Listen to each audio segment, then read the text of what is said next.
சாய்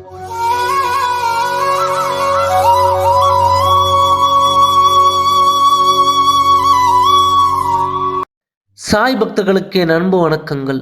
ஓம் சாய்ராம். என் அன்பு குழந்தைக்கு, உன் வாழ்க்கை என்னும் ஓடத்தை என்னிடம் தந்து விட்டால் இந்த வாழ்வின் நீ கடலை கடக்க நான் உதவுவேன். என் குழந்தையே, நீ உன்னை புரிந்து கொள்ளாதவர்கள் மத்தியில் நீ வாழ்கின்றாய். அவர்கள் வெளியில் நடிப்பவர்களே, உண்மை என நம்பும் மனிதர்கள். ஆனால் அவர்களிடம் உண்மையான அன்பும் பாசமும் இருப்பினும் அதை ஒரு நாளும் வெளிக்காட்ட மாட்டார்கள். வெளியே தெரியும் வண்ணம் அவர்கள் இருக்க மாட்டார்கள்.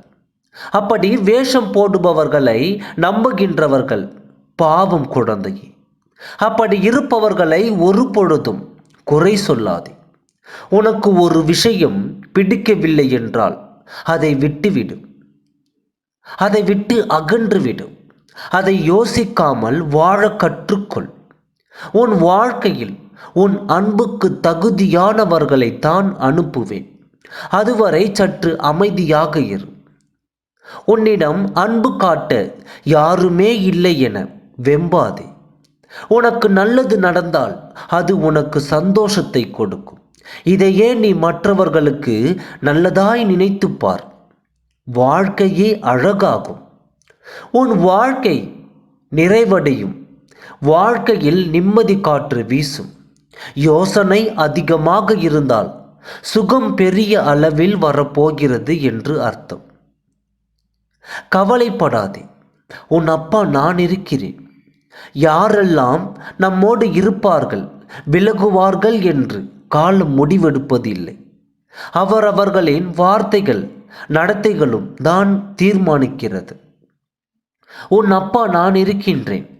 என் குழந்தை நன்றாக நிம்மதியுடன் இருந்தால்தான் உன் அப்பாவிற்கு நிம்மதி.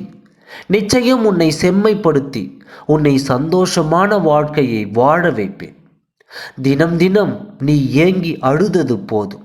உன்னை சிரிக்க வைக்கப் போகின்றேன். மாற்றங்கள், அதிசயங்கள் உன்னுள் நிறைய ஏற்படும். என் தங்கமே, கவலைப்படாமல் இரு. உனக்கு துணையாக உன் அப்பா நான் இருக்கும் பொழுது நீ எதற்காசும் நீ பயப்படுகிறாய். நான் இருக்கின்றேன். நான் இருக்க பயமேன். ஓம் சாய்ராம். நன்றி, வணக்கம்.